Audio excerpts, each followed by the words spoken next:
The bridge of the Kalari starship Golden Dawn shook as another blast hit the hull. Commander Zef Kalos grabbed his chair and watched the stars spin outside the broken windows. His ship was dying. His people were dying. And there was nothing he could do to stop it. "Sir, we lost engines 3 and 4, called out his weapons officer. The young Kalari's voice cracked with fear. "The Vrak ships are closing in fast." Zef looked at the tactical display. Red dots moved across the screen like hungry insects. 30 Vrak warships surrounded what was left of his fleet. Only 6 Kalari ships still had power. The rest floated, dead in space or burned like small suns. "How many people did we save?" Zef asked his communications officer. 200,000 from the surface, sir. But the transport ships are damaged. We can't outrun them." Zef closed his eyes for a moment. 200,000. It sounded like a lot, but it was nothing compared to the billions they had left behind on the Shea Prime. His home world was burning. Cities where his children had played were now empty ruins. Schools, the parks, the hospitals, all destroyed by the monsters that came from the dark. The Vrak had arrived 3 months ago. They sent no message, made no demands. They just started killing. Their ships appeared over every major city and began firing. When the Kalari tried to talk, the Vrak ignored them. When they offered to surrender, the Vrak kept shooting. When they begged for mercy, the creatures laughed. Now Zef understood why. The Vrak didn't want to rule the Kalari. They didn't want their technology or their resources. They wanted them dead. All of them. "Sir, incoming message from the Vrak flagship," his communications officer said. "Put it on screen." The face that appeared was not quite right. It looked like someone had tried to make a person, but got the details wrong. The skin was too pale, the eyes too dark, the smile too wide. When it spoke, its voice sounded like breaking glass. "Commander Kalos of the Kalari Defense Force," the creature said. "You have fought well for a peaceful species, but your war is over. Surrender now, and we will make your deaths quick." Zef stood up straighter. "We will never surrender to monsters like you." The Vrak's smile grew wider. "Then you will die slowly, like the rest of your kind." The screen went dark. Around the bridge, his officers looked at him with hope and fear mixed together. They were good people, scientists and explorers who had never wanted to fight anyone. But when the monsters came, they had picked up weapons anyway. "Sir, what are your orders?" asked his tactical officer. Zef looked around the bridge one more time. These young people deserved better than this. They deserved to grow old and have families and see their children play in safe streets. But the universe was not fair. Sometimes good people died for no reason at all. "Open all channels," Zef said. "Emergency broadcast on every frequency." We have his communications officer's fingers moved over her controls. "All channels open, sir. The message will reach every system within 50 light years." Zef took a deep breath. He thought about his mate, Lyria, hiding in the caves with their daughter Mira. He thought about the children on the transport ships behind him. He thought about all the Kalari who had died trying to protect their homes. "This is Commander Zef Kalos of the Kalari Defense Force," he said into the microphone. "To anyone who can hear this message, we are dying. Our world is burning. Our Children hide in caves while our cities turn to ash. The creatures that attack us show no mercy. They want only our extinction." He paused and looked at the tactical display. The Vrak ships were getting closer. Soon they would be close enough to use their boarding pods. "We have tried everything," Zef continued. "We offered them our technology, our resources, even our surrender, but they want only death. They have done this to 17 other worlds. 17 civilizations that will never see the stars again." The ship shook again. This time the lights flickered and went out for a moment before the emergency power kicked in. "We know that most species will not help us. War is expensive and dangerous. We are strangers to you. Our deaths will not affect your lives. But if you have children, if you have families, if you believe that life is precious, please help us. We don't need much, just someone to stand with us. Someone to show these monsters that good people will not stand by and watch evil win." Zef's voice grew stronger. "If you can help, come to the Desha system. If you cannot come, then remember, Us. Remember that we tried to do what was right. Remember that we died free. He nodded to his communications officer who cut the transmission. The bridge was quiet except for the sound of alarms and the distant rumble of damaged engines. Sir, his tactical officer said quietly, the Vrak ships are launching boarding. Pods. Zeph drew his sidearm. It was a small weapon designed for ceremony rather than battle. But it would have to do. Round him, his officers did the same. They were scientists and explorers, but they would die as soldiers. Remember, Zeph said, we don't surrender. We fight until the end. For the Shah. For our families. For everyone we couldn't save. Light years away, the message traveled through space at the speed of light. It reached the Altarian Republic first, where politicians debated the cost of intervention. It reached the Centauri worlds, where military leaders shook their heads and said it was too late to help. It reached dozens of civilizations, most of which ignored it completely. But in a small solar system on the edge of known space, the message reached a blue world where a species called humans had learned to survive by fighting. They had crawled out of caves and built cities. They had survived ice ages and plagues and wars that lasted decades.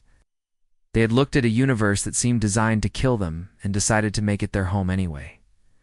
Admiral Kate Morrison sat in her office at Seoul Defense Command, reading the transcript of the Kaleri message.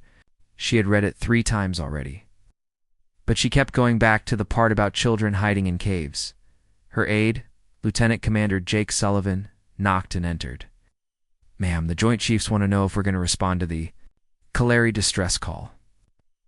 Morrison looked at the star charts on her wall. The Shah Prime was 6 months away at maximum speed. By the time any help arrived, it might be too late. Jake, she said slowly, how many ships do we have ready for deep space deployment? The Expeditionary Fleet has 12 ships with full crews, 20,000 personnel total. But ma'am, the Vrak Consortium has never fought humans before. We don't know what their capabilities are. Morrison stood up and walked to the window. Outside, she could see the lights of New Geneva, one of Earth's greatest cities.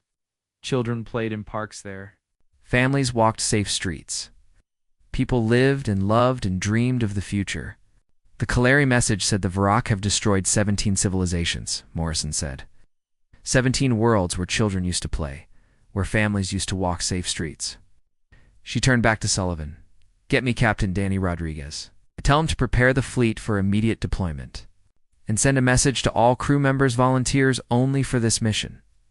Ma'am, where are we going? Morrison looked at the star chart again.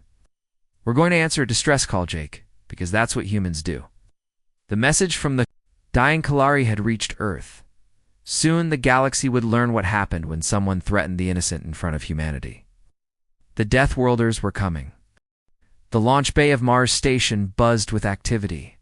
Captain Danny Rodriguez stood on the observation deck and watched as the last supply containers were loaded into the cargo ships. Below him, 20,000 human soldiers prepared for a journey that would take 6 months. 6 months to reach a world they had never seen, to save people they had never met. Final crew report, sir, said his second-in-command, Commander Lisa Park. All ships are ready. Full volunteer crews on every vessel. Rodriguez nodded. When word had spread about the Kalari distress call, they had expected maybe half the fleet to volunteer. Dead, they had to turn people away. Every soldier, every pilot, every engineer wanted to be part of this mission. Any word from the other governments? Rodriguez asked. The European Federation is sending medical supplies. The African Union offered 3 hospital ships, but no one else is sending military forces. Rodriguez wasn't surprised. Most human governments were still cautious about getting involved in alien wars. But when Admiral Morrison had asked for volunteers, she hadn't cared which country they came. From American, British, Japanese, Brazilian, it didn't matter. They were all human, and humans protected each other. The TNS Liberty was the largest ship in the fleet. It carried 5,000 Marines and enough firepower to level a city. Rodriguez hoped they wouldn't need all that destruction. He hoped they would arrive at the Shah Prime and find the Kaleri still alive. On the flight deck, Colonel Amy Patterson checked her equipment one more time. She commanded the 7th Orbital Assault Division, 2,000 of the toughest soldiers humanity had ever produced. It trained in the deserts of Mars, the ice fields of Europa, and the crushing gravity of Jupiter's moons. They were ready for anything. Colonel called Sergeant Mike Davis, her squad leader. The men are asking about the enemy. What do we know about these VRAC things? Patterson pulled up a holographic display. The image showed a pale creature with dark eyes and too many teeth. According to our intelligence, they're a hive mind species. They think as one organism. They don't understand concepts like mercy or surrender, so we kill them all, asked Corporal Sandra Lee. If that's what it takes to save the Kalari, yes. The medical bay, Dr. Lisa Chen, finished loading the last of her surgical equipment. She had volunteered for this mission even though she had never been in a combat zone before. The Kalari message had mentioned children hiding in caves, and she couldn't ignore that. Doctor, said her assistant, medic, Tony Garcia, are you sure about this? We could be flying into a death trap. Looked at the medical supplies around. Her, bandages, antibiotics, surgical tools, everything needed to save lives. Tony, I became a doctor to help people. It doesn't matter if those people are human or alien. The fleet launched at dawn on Mars. 12 ships carrying humanity's finest warriors, doctors, and engineers. They would travel for 6 months through the empty space between stars, following a route that would take them far from any human world. As the ships entered hyperspace, Rodriguez sat in his captain's chair and thought about the mission ahead. They were going to fight an enemy they had never faced before. The VRAC had destroyed 17 civilizations. They had weapons and tactics that humans had never seen. But humans had something the VRAC had probably never encountered either. They had survived on a world that tried to kill them every day. They had learned to fight in environments that would destroy most species. They had turned warfare into an art form. During the long journey, the fleet prepared for battle. Soldiers practiced combat drills in zero gravity. Pilots ran simulations against unknown enemy ships. Engineers designed new weapons based on what? Little they knew about VRAC technology, Dr. Chen spent her time studying Kalari biology. The aliens were similar to humans in many ways, but their bodies were more fragile. They had evolved on a peaceful world where the biggest danger was a thunderstorm. They had never developed the thick bones and tough muscles that came from living on a death world like Earth.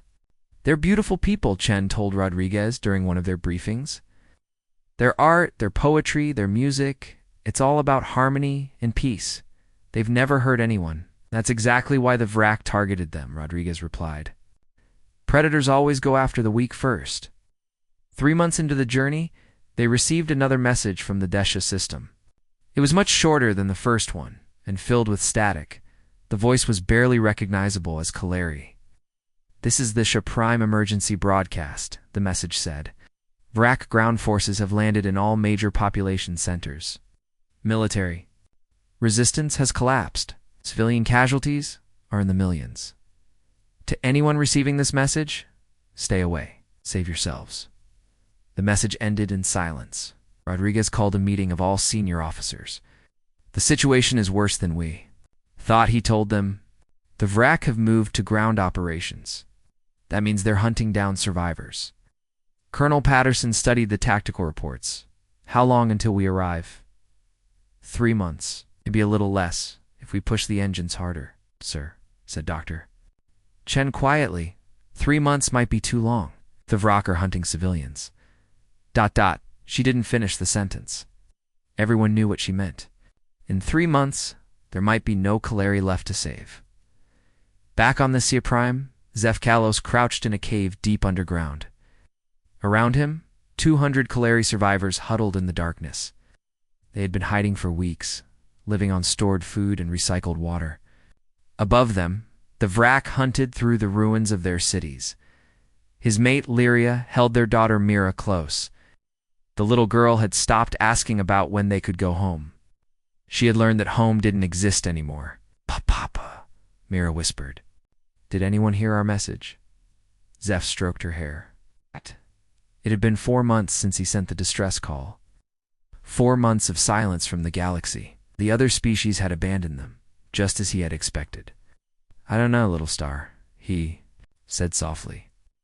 but we have to keep hoping. Outside the cave, Vrak soldiers moved through the ruins. They used heat sensors to find hidden survivors. When they found a group of Kalari, they killed them quickly and efficiently. The Vrak didn't enjoy killing, they simply saw it as necessary. But deep in space, help was coming. The human fleet pushed their engines to the limit, racing against time. In the cargo holds, soldiers cleaned their weapons and checked their armor. In the medical bays, doctors prepared operating tables. In the command centers, officers studied every piece of intelligence they had about the enemy. "Sir," said Commander Park during the daily briefing, receiving fragmentary signals from the ShortStories. It looks like there are still survivor groups holding out. Rodriguez felt a spark of hope. How many? Hard to tell through the interference. Maybe a few 100,000 scattered across the planet. It wasn't much compared to the billions who had lived on the ShortStories, but it was something. Could save even a few thousand Kalari. The mission would be worth it. 1 month before arrival, the fleet received a final message from the Tia Prime. This time it wasn't from the military. It was from a group of Kalari children. "Hello," said a small voice in broken Galactic standard. "My name is Neela. I am 7 years old. The monsters came to my school and hurt my teacher. We are hiding now. Mama says no one is coming to help us. But I wanted to say thank you to anyone who tried." The message was only 30 seconds long, but it reached every human on the fleet. In the mess halls, hardened Marines wiped tears from their eyes. In the engine rooms, technicians worked harder to squeeze more speed from the ships. In the command centers, officers plotted attack routes with cold fury. Captain Rodriguez stood on the bridge of the TNS Liberty and looked at the stars ahead. Soon, they would drop out of hyperspace at the edge of the Desha system. Soon, they would see what the Vrak had done to a peaceful world. "All ships, this is Liberty," he broadcast to the fleet. 1 month to target. Prepare for combat operations. Remember why we're here. Remember who we're fighting for. 20,000 human voices answered as one. For the Shia. For the children. The Death Worlders were almost home. The human fleet dropped out of hyperspace at the edge of the Thesha system. What they saw made even the veteran soldiers stop and stare. Thesha Prime hung in space like a wounded animal. The beautiful blue and green world they had seen in the Kalari databases was now brown and gray. Smoke clouds covered entire continents. The orbital defense stations were nothing but floating scrap metal. Captain Rodriguez stood on the bridge of the TNS Liberty and watched the tactical display update. Dozens of Vrak ships orbited the planet like vultures. The largest ones were bombarding the surface with energy weapons. The smaller ones moved between the wreckage of Kalari cities, hunting for survivors. "Sir," said his tactical officer, "I'm counting 43 enemy vessels. Most of them are concentrated over the northern continent. Any sign of Kalari resistance?" "Negative, sir. No military signals. But I'm picking up faint emergency broadcasts from the surface. Looks like civilian groups trying to coordinate." Rodriguez nodded. The Kalari military was gone, but their people were still fighting, still hoping. "All ships, this is Liberty," he broadcast to the fleet. "Combat Formation Alpha. Priority targets are the bombardment platforms. We need to stop them from killing any more civilians." The human fleet spread out and accelerated toward the planet. Vrak ships detected them immediately, but they didn't seem concerned. After all, they had destroyed the entire Kalari defense force. What could 12 alien ships do? They were about to find out. The TNS Liberty opened fire first. Her main guns had been designed to crack the armor of enemy starships, but they did much more than that to the first Vrak vessel. The energy beam struck the alien ship and didn't just destroy it, it turned it into expanding plasma that lit up space for thousands of kilometers. The other human ships opened fire at the same time. Missiles streaked across the void, followed by energy beams that moved at the speed of light. In 60 seconds, 8 Vrak ships simply ceased to exist. The surviving Vrak vessels tried to fight back, but they had never faced weapons like these. Human ships had been designed for war. Every system, every weapon, every piece of armor had been built by a species that understood violence. "Sir," The enemy is trying to retreat, reported the tactical officer. Let them run, Rodriguez said. Our job is to protect the planet, not chase fleeing ships. But the Vrak weren't just running. They were sending a message to their fleet commanders, telling them about the strange new enemy that had appeared. Within hours, every Vrak ship in the system would know about the humans. On the planet's surface, Colonel Patterson's drop pods slammed into the ground like meteors. Each pod carried 12 soldiers in full combat armor. They had practiced this insertion 1,000 times, but never in a real war zone.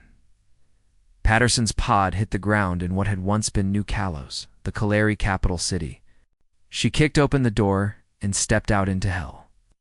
Buildings lay in ruins. Streets were filled with rubble. The air smelled of smoke and death. Squad leader's report, she said into her radio. Alpha Squad deployed and ready, came the reply. From Sergeant Davis. No immediate hostiles. Beta Squad in position, reported Corporal Lee. I've got eyes on a Vrak patrol 2 blocks north. Patterson checked her weapon and looked around. The city had been beautiful once. She could see the remains of parks and museums, places where Kalari families had lived and played. Now, it was a graveyard. All squads remember the mission, she broadcast. Find survivors, eliminate hostiles. Show these things what happens when they hurt children. The first Vrak patrol never knew what hit them. They were moving through the ruins when human soldiers appeared from 3 different directions at once. The aliens were fast and their weapons were powerful. But they had never fought an enemy that used squad tactics.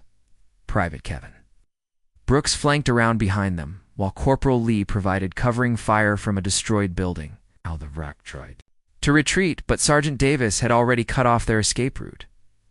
The entire fight lasted 30 seconds. Contact eliminated, Davis reported. No human casualties. But the real test came when they found the processing center. The Vrak had set up a facility in what used to be a school. They were using it to sort through captured Kellery, deciding which ones to keep alive for their experiments and which ones to kill immediately. Patterson looked at the building through her binoculars. She could see Vrak guards at every entrance. She could hear sounds from inside, alien voices, and sometimes, very faintly, Kaleri screams. Sir, said Davis quietly, there could be hundreds of civilians in there. I know, Patterson replied. That's why we're going to get them out. The assault on the processing center became legend among human soldiers. Patterson's team moved like a machine, each soldier knowing exactly what to do. They hit the building from 4 sides at once, using explosives to blow holes in the walls. The Vrak inside were caught completely off guard. They had expected the Kalari to be passive and afraid. They hadn't expected enemies who moved with deadly precision and showed no fear at all. Private Tony Garcia kicked down a door to find 20 Kaleri prisoners huddled in a cell. They looked up at him with terror, expecting another monster. Instead, they saw a human face behind a combat helmet. It's okay, Garcia said in broken Kalari. We're here to help. The prisoners stared at him. One of them, an elderly male, whispered something in his own language. Garcia didn't understand the words, but he understood the tone. It was hope. Meanwhile, in the underground caves outside the city, Zefkalos heard the sounds of battle echoing from above. Explosions, weapon fire, and something else. The sound of Vrak voices filled with panic. What's happening up there? Asked Lyria, holding their daughter close. Zeph pressed his ear to the cave wall, listening. The Vrak had been hunting them for months. They moved through the ruins with confidence, knowing that no Kalari could stand against them. But now they sounded afraid. I don't know, he said, but something has them scared. A young Kaleri scout came running down the tunnel. Commander. Kalos, he gasped. You need to see this. There are new ships in orbit. They're fighting the Vrak. Zeph followed the scout to a hidden observation post. Through the camouflaged opening, he could see the sky above the city. Flashes of light marked where ships were fighting in orbit. More importantly, he could see something moving through the ruins below. Soldiers in strange armor were advancing through the streets. They moved with purpose and skill, coordinating their attacks like a pack of hunters. when they encountered wrack patrols. The aliens died quickly and efficiently. "Who are they?" whispered the scout. Before Zeph could answer, one of the armored figures appeared at the cave entrance. The Kalari scattered in panic, but Zeph stood his ground. The figure removed its helmet, revealing a human face. Commander Kalos. The human asked in accented Koliri, "My name is Colonel Patterson. We received your message." Zeph stared at her. After months of hiding, months of watching his people die, help had finally come. But these weren't the peaceful merchants or diplomats he had hoped for. These were warriors. "You came," he said simply. Patterson nodded. "We came, and we're going to get your people out of here." Behind her, more human soldiers appeared. They moved efficiently through the cave system, checking for injuries and offering medical supplies. Dr. Lisa Chen knelt beside a wounded Kolari child, her gentle hands treating burns caused by Vrak weapons. "How many of you are there?" Patterson asked. 200 in this cave, Zeph replied. "It's maybe a few thousand scattered across the planet, but the Vrak have been hunting us for months. Most of our people are dead." Patterson's face went hard. "Not anymore. From now on, the Vrak are the ones being hunted." Above them, the battle continued.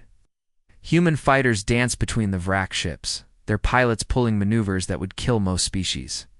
The aliens tried to adapt, but they were fighting an enemy unlike any they had faced before. The Death Worlders had arrived, and they were very, very angry. The battle for Desha Prime raged for 3 weeks. Every day brought new horrors, as the Vrak fought with desperate fury.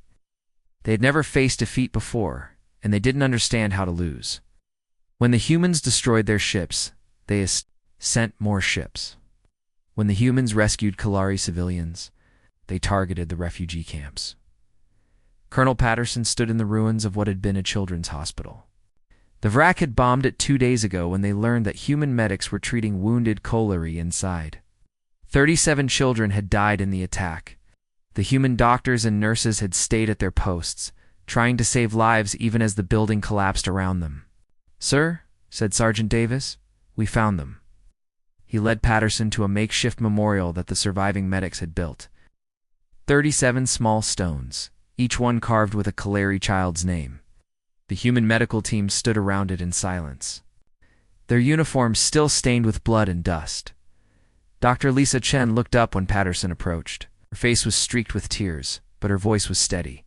They were just children. Some of them couldn't even walk yet. Patterson nodded. Had seen enough war to know that innocents always suffered, but this was different. The Vrak weren't just killing soldiers or destroying military targets. They were hunting children with the same cold efficiency they used to destroy starships. Dr. Patterson said quietly, "I need you to set up the new medical station. Secured a school building about 2 miles from here." "Colonel, I don't think I can do this anymore," Chen said. "Every time we save someone, the Vrak find them and kill them. What's the point?" Patterson understood the feeling. For 3 weeks, they had been playing a deadly game of rescue and retreat. They would find a group of Kalari survivors, get them to safety, and then the Vrak would discover the refugee camp and attack it. No matter how many enemy soldiers they killed, more kept coming. "The point is that we don't give up," Patterson said. "The point is that we keep fighting until there are no more monsters left." On the other side of the city, Private Tony Garcia crouched behind a broken wall and watched a Vrak patrol move through the streets. He had been hunting them for 6 hours, following them as they searched through the ruins for hidden Kalari. So far, they hadn't found anyone. Garcia intended to make sure they never would. He keyed his radio. "This is Garcia. I've got 5 targets moving west on Market Street, requesting backup." "Negative, Garcia," came the reply from his squad leader. "We're stretched too thin. You're on your own." Garcia checked his weapon and smiled grimly. 1 human against 5 Vrak wasn't fair odds. Wasn't fair to the Vrak. He waited until the patrol was directly below his position, then dropped a grenade into their midst. The explosion scattered the aliens, but 3 of them survived. Garcia jumped down from his hiding spot and opened fire. The first Vrak died before it could raise its weapon. The second one got off a shot that burned through Garcia's shoulder armor, but he kept firing. The third alien tried to run, but Garcia was faster. When the smoke cleared, Garcia stood alone among the bodies. His shoulder burned where the energy beam had hit him, but he was alive. 5 more Vrak would never hurt another child, but the cost was growing. Every day, more human soldiers died protecting people they had never met. Lieutenant Sarah Kim had led her squad of 12 soldiers to defend a shelter holding 3,000 Kalari children. When 200 Vrak soldiers surrounded the building, Kim's team had held the line for 18 hours. We're down to our last. Magazine's Sergeant Ben Clark had reported over a comm channel filled with static and weapons fire. Hold position, Kim had replied, blood streaming from a head wound. Extraction is 15 minutes out. They had held for 22 minutes. When the relief force arrived, they found the Vrak assault broken and scattered. Of Kim's 12 soldiers, only 4 were still standing, but all 3,000 children were alive. Kim had died with her finger on the trigger, still firing at the enemy even as her life slipped away. Her last words were a request for someone to tell the children they were safe. Captain Rodriguez read the casualty reports in his cabin aboard the TNS Liberty. 3,000 humans dead in 3 weeks. It was a small number compared to the billions of Kalari who had already died, but every name on the list represented someone who had volunteered to help strangers. Sir, his communications officer called. We're receiving a transmission from Earth. Admiral Morrison is requesting an update. Rodriguez walked to the bridge and activated the quantum communicator. Morrison's face appeared on the screen, tired but determined. Danny, how bad is it down there? She asked. Bad, Rodriguez replied honestly. The Vrak are fighting like cornered animals. They're targeting civilians, medical facilities, refugee camps, anything they think will hurt us, but we're winning. Rodriguez thought about the question. What did they need? More soldiers? More ships? More weapons? All of those things would help, but they weren't the real problem. Time, he said finally. We need time to find all the survivors. Every day, we fight more Kalari, die. But if we rush this, we'll miss people. There are still thousands of them hiding in caves and ruins. Morrison nodded. You'll have whatever time you need.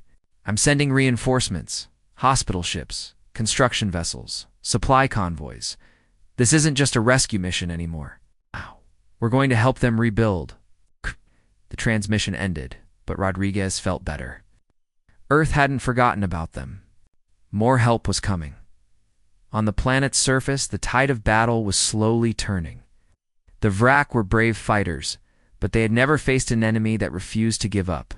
Human soldiers fought with a determination that the aliens couldn't understand. When wounded, they fought harder.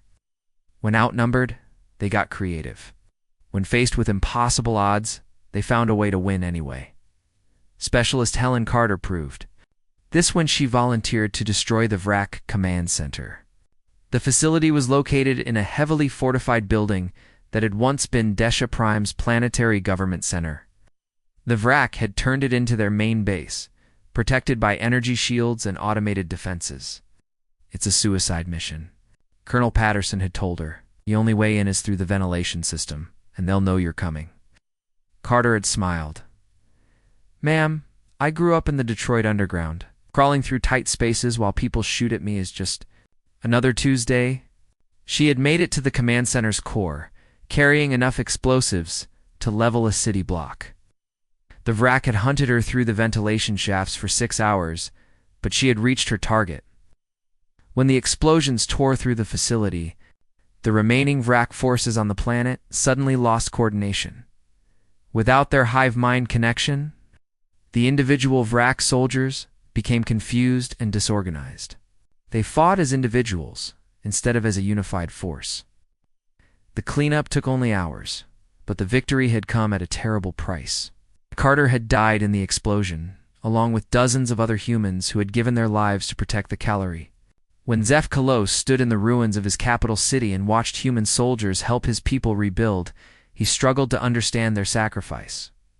Why did they do it? He asked Colonel Patterson, as they watched a human engineer named Mark. Johnson teach Kalari children how to repair a water purification system. Why did your people die for hours? Patterson was quiet for a long moment. Around them, humans and Kalari worked together to clear rubble and rebuild homes. Dr. Chen treated patients in a medical tent while Sergeant Davis helped distribute food supplies. Because that's what people do, Patterson said finally. When someone asks for help, you answer. When children are in danger, you protect them. It doesn't matter what species they are. Zeph watched his daughter Mira play with a human soldier named Kevin Brooks, who was teaching her how to throw a ball. For the first time in months, the little girl was laughing. Your people are very strange, Zeph said. Patterson smiled. We've been called worse things. The war for the Supreme was over, but the work of healing had just begun. The humans had answered the Kalari plea for help. They weren't leaving until their new friends could stand on their own. 6 months after the last Vrak ship fled from the Shea Prime, the planet looked like a different world. Where once there had been only ruins and ash, new buildings rose from the ground. Where poisoned rivers had run black with death, clean water flowed again. Where silence had filled empty streets, the sound of children's laughter echoed through rebuilt neighborhoods. Captain Rodriguez walked through the central square of New Kalos, watching human construction crews work alongside Kalari. Families, the humans had brought more than weapons and soldiers. They had brought engineers, doctors, teachers, and farmers. They had brought hope. Sir, said Commander Park, catching up to him. The transport ships from Earth have arrived. They're carrying the new terraforming equipment you requested. Rodriguez Nodded. The human government had committed to a 10-year rebuilding program. They weren't just helping the Kalari survive. They were helping them build a better world than they had before, at the construction site of the new hospital. Dr. Lisa Chen supervised the installation of medical equipment that was more advanced than anything the Kalari had ever seen. But she wasn't just giving them human technology. She was teaching Kalari doctors how to use it, how to improve it, how to make it their own. The scanner can detect diseases before symptoms appear. She explained to Dr. Nira, a young Kalari physician.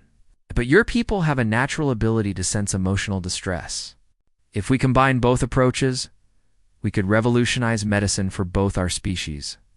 The collaboration was working better than anyone had expected. Human technology, combined with Kalari creativity, was producing innovations that neither species could have achieved alone. The new water purification systems were more efficient than the old ones. The rebuilt cities were more beautiful and more functional than before. But the most important changes were in the Kalari themselves. Under the guidance of Colonel Patterson, they were learning to defend their own world. The gentle species that had never wanted to fight anyone was building its first real military. Remember, Patterson told a group of Kalari recruits as they practiced with human weapons, "You're not learning to be killers. You're learning to be protectors. There's a difference." Zeph Kalos, now the commander of the new Kalari Defense Force, watched his people train. They would never be warriors like the humans, but they didn't need to be. They just needed to be strong enough to discourage the next predator species that came looking for easy prey. Colonel Zeph said to Patterson, "My people are asking when you will leave us." Patterson looked out over the training field where humans and Kalari worked together. "Are you trying to get rid of us?" "No," Zeph said quickly. "Never, but we know. You have your own worlds to protect. You can't stay here forever." Patterson smiled. "We'll stay as long as you need us, but you're right. Someday you'll have to stand on your own. That's the whole point." The lesson was already spreading beyond. The Supreme. News of the human intervention had traveled through the galaxy's communication networks. Other species that had been threatened by the Vrak Consortium were finding new courage. The Altarians who had refused to help the Kalari now requested human military advisors. The Centauri Republic offered to join a mutual defense alliance. Ambassador Marcus White arrived on the Shah primed to find himself overwhelmed with requests for meetings. Every major government in the galaxy wanted to establish diplomatic relations with humanity. Some were afraid of the Death Worlders, who had destroyed the mighty Vrak fleet. Others were hopeful that these strange aliens might help them with their own problems. "Sir," his aide said, as they reviewed the meeting requests, The hegemony is offering us 3-star systems if we'll provide protection for their shipping lanes. White shook his head. Tell them we're not mercenaries, if they want our help. They need to be willing to help others in return. It was a new concept for many species. The galaxy had always operated on pure self-interest. Species helped each other only when they expected something valuable in return. The idea that humans would fight and die for strangers was revolutionary. But the real test came when the next distress call arrived. A species called the Tyranni sent out a desperate plea for help. They were being attacked by raiders who had taken advantage of the Vrak War to expand their own territory.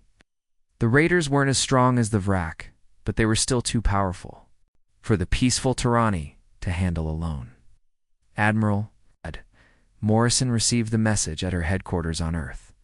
She could send ships to help the Tyranni, but it would mean spreading human forces thin across the galaxy. And once they started answering every distress call, where would it end? Ma'am, Lieutenant Commander Sullivan said, the Joint Chiefs are asking for guidance. Do we intervene again? Morrison thought about the question. She thought about the children of the Sia Prime, now growing up free because humans had been willing to fight for them. She thought about the lessons her species had learned in their climb from the caves to the stars. Yes, she said finally. We intervene, but this time, we're not going alone. The fleet that departed for Tyranni space was different from the one that had saved Esha Prime. It included human ships, but also vessels from the Kaleri Defense Force, Altarian patrol craft, and Centauri destroyers. For the first time in galactic history, multiple species were working together to protect the innocent. Zeph Kalos commanded one of the Kaleri ships in the fleet. His vessel was small compared to the human dreadnoughts, but it carried something more valuable than weapons. It carried the message that victims could become protectors, that the weak could become strong, that those who had been saved could learn to save others. The battle for the Tyranni worlds was shorter than the fight for Thesha Prime, the Raiders. Had expected to face only the peaceful Tyranni. Instead, they found themselves confronting a combined fleet of species that had learned to work together. The Raiders surrendered after only 3 days of fighting, but the victory was about more than military success. It proved that the galaxy could change. Species that had ignored each other's suffering for centuries were now willing to risk their lives for strangers. The change accelerated over the following years. The Vrak Consortium, demoralized by their defeat at Thesha Prime and facing resistance, on every front, finally collapsed. Their remaining ships scattered to the Outer Rim, where they posed no threat to civilized worlds. A new alliance formed around the principles that humanity had demonstrated. Species joined not for trade advantages or territorial protection, but because they believed that civilized beings had a responsibility to protect each other. The alliance had a simple rule. When someone called for help, you answered. Years later, when historians studied the period, they marked the Battle of the Sia Prime as the turning point. Not because of the military victory, but because of what it represented. Humanity had shown the galaxy that strength without compassion was empty. But compassion without strength was useless. The Deathworlders had become something the galaxy had never seen before. They had become the guardians of peace, the protectors of the innocent. The voice that answered when the defenseless cried out for help. And in the rebuilt cities of the Sia Prime, Kaleri children played in parks where human and alien families picnicked together.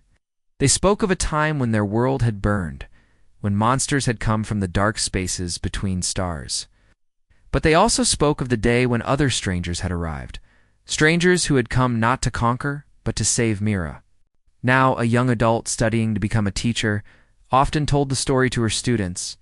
They came when we called, she would say. They taught us that the galaxy doesn't have to be a dark place. Sometimes when things seem hopeless, help comes from the most unexpected places. The Deathworlders had kept their promise, and the galaxy would never be the same.